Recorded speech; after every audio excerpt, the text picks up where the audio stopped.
네, 이어서 하도록 할게요. 이제 환경 보전에 관련해서 노력한다고 해서 국제 사회에서 많이 대두되고 얘기하는 것인데, 뭐 대표적인 거 얘기하게 되면은 유엔에서 산하국제기구 유엔 환경 계획이 있었고, 그다음에 맨 밑에 보기에는 교토 의정서를 채택했다 해서 이제 각국에서 모여갖고 회의를 거치고 그다음에 서로에 대한 약속을 지키는 것이죠. 사실 산업혁명이 이제 일어나게 되면서 유럽에서 전 세계의 그 기후를 좀 망친 건 사실이에요. 반대로 산업혁명이 일어나지 않고 자연환경이 좀 좋은 데가 대표적으로 남아메리카 정도를 볼 수 있습니다. 거기는 이제 발전이 만큼 덜 됐겠죠. 산업이 이제 뒤늦게 발전됐으니까. 그러다 보니까 그런 나라들은 좀 혜택을 받아야 된다. 그런 논의가 이어졌다는 얘기겠죠. 대기오염에 이제 1차 오염, 2차 오염 나오지 않았습니까? 그러면은 일산화탄소, 황산화물, 질소산화물 이거 있잖아요. 이제 이런 것들의 종류가 이제 대표적이고 2차 오염물질은 그 다음에 오존층 파괴해서 오존, O3, 그 다음에 알데히드, 그 다음에 스모그 등 이런 것 등이 있다는 것을 알고 계시고요. 그 다음에 이제 수질 오염 같은 경우는 이게 참 어떤 화학적 성분을 통해서 이것을 나타내는 것인데 수질오염 지표 기억나시는지 모르겠습니다. 이거는 여러분들 고등학교 때 하셨던 것도 있었어요. 갖고 DO, BOD, COD 요게 되게 자주 많이 나옵니다. 용존 산소량 이거는 생물학적 요구량, 화학적 요구량 이렇게 들어가잖아요. 해석을 하게 되면은 물속에 공기가 많을수록 좋은 건가요, 나쁜 건가요? 좋은 거예요. 이제 물고기도 아가미로 숨을 쉰다 하지만 결국 산소를 흡입을 하거든요. 그래서 나쁜 공기가 거의 없다든지 나쁜 공기가 있다든지 하면 좀 나쁜 거잖아요. 그래서 이거는 저는 어떻게 하냐면 높으면 높을수록 좋고 이거는 낮으면 낮을수록 좋은 거예요. 얘네 둘이 한 팀입니다. 이거는 일반적인 뭐 생활하수 폐수를 포함한 것이고 BOD는 COD 같은 경우는 공장 폐수 같은 경우에서 조금 더 심각한 거예요. 그래서 요거 두 개가 한 팀, 요거가 따로 한 팀이에요. 그래서 이건 오를수록 좋고 이건 낮을수록 좋은 거예요. 용존 산소량이 높을수록 좋은 거잖아요. 이거는 생물학적 요구량이 요구량이라는 거고 모자르니까 이거는 화학적 요구량이라고 해서 이만 모자르다는 얘기죠. 그래서 요거 따로 계산해서 이제 그렇게 공부하시면은 이제 크게 뭐 어렵진 않을 겁니다. 부유물질, 수소, 이온 농도, 대장균 같은 경우도 있는데 이것은 서로 비교를 하는 것이 아니고 그만큼 얼마나 함유가 되어 있느냐 정도만 보시면 될 것 같습니다. 그다음에 이제 여러분들 이제 많이 봤던 거 산업보건 한번 볼게요. 여러분들 산업보건의 아버지가 누굽니까?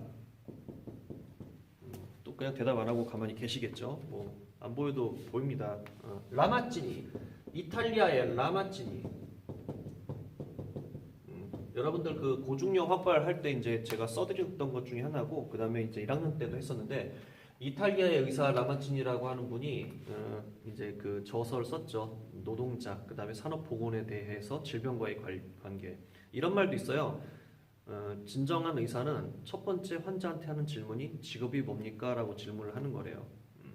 질문을 하지 않는다고 훌륭하지 않은 의사는 아닌데 그 사람의 질병을 정말 정확히 파악하려면은 그 사람이 갖고 있는 사회 경제적 상태, 그 다음에 개인적 과거력을 한꺼번에 볼 수 있는 것이 직업이란 얘기죠.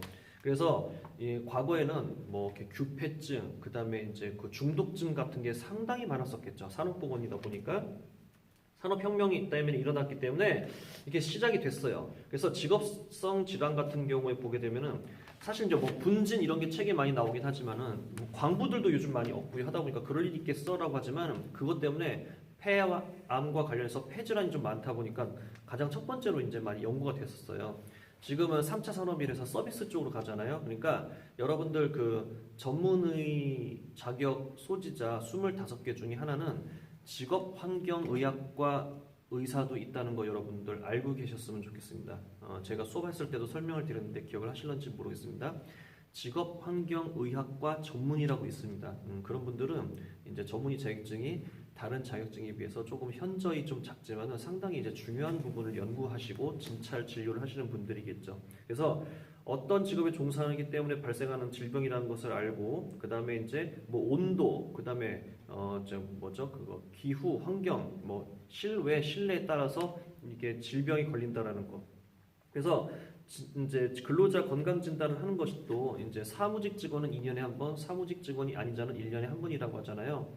특수 질환은 또 6개월에 한 번씩 건강 검진을 하는 경우도 있습니다. 자, 그래서 이제 근로자 건강 진단 정도는 이제 여러분이 알고 계셨으면 좋겠습니다. 그다음에 이제 식품 위생이라는 게 있어요. 보시면은 이제 어떻게 보시냐면 식품 위생하고 영양 보건이라는 게 있어요. 이거는 간단하게 얘기하면은 먹기 전이에요. 먹기 전. 이거는 뭡니까? 먹은 후. 먹기 전에는 그 식품을 먹어도 되는지 부패되지 않았는지 위생적인지를 판단하는 것이고, 먹고 난 뒤는 이것이 영양소가 해가 미치는지 좋은 게 미치는지, 좋은 게 미치면 어디에 미치는지 이걸 본다는 얘기죠. 그렇게 보시면 재밌을 겁니다. 그래서 식중독과 관련된 게 식품위생에서 대표적인데, 식중독 보시면은 식중독하고요, 그 다음에 이제 경구감염병 비교가 많이 나와요. 그러니까 식중독 같은 경우는 다량으로 먹어야지. 그러니까 저도 이제 예전 얘기 하다 보면 꼭 그거 예문 드는데, 친구하고 같이 그때 당시에 겨울이었겠죠? 호떡을 먹었어요. 수백 년 전에 호떡을 먹었는데 갑자기 머리가 팽 돌고 이게 힘들더라고요. 제가 이제 뭐 그때 사정이 있어갖고 밤을 샐 일이 있었거든요. 뭐 하느라. 아주 졸려서 그런가 싶어갖고 집에 가서 잤죠.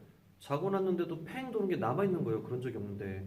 그러고 나더니 그 다음부터 막 다이아리아에다가 막 속에 메스꺼움에다가 뭐 나우지아에다가 막 그런 게 막 나와요. 하루 이틀이면 끝나야 되는데 일주일 내내 그러다가 완전히 쪼그라들었고 더 쪼그라들어갖고 이제 동네 의원에 갔더니 뭐 저 얘기도 안 해요. 예, 저기 이거 약 드시고 그 다음에 뭐 그렇게 하시면 돼요. 언제 오란 말도 없고. 진단명이 뭐예요? 그때 당시 제가 병명이 뭐예요? 식중독입니다.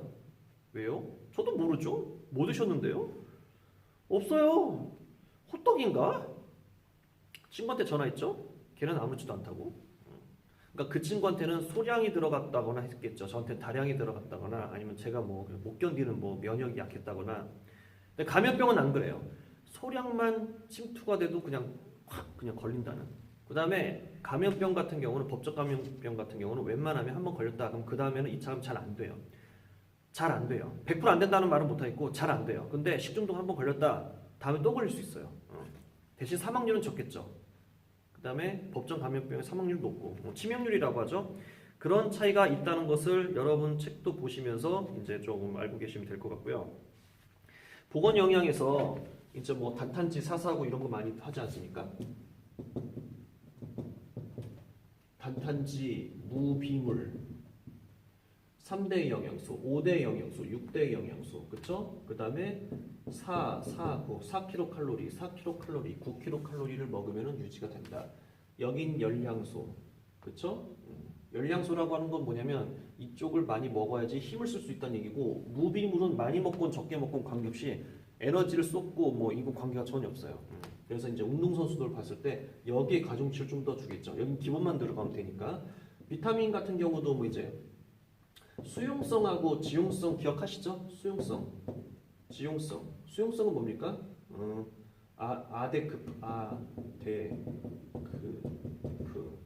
비, 시. 수용성은 오줌으로 배출이 된다는 거. 지용성은 많이 먹으면 많이 먹을수록 오히려 잘못 될 수도 있다는 거. 뭐 그런 차이겠죠. 기름이란 얘기고 이거 물이란 얘기잖아요.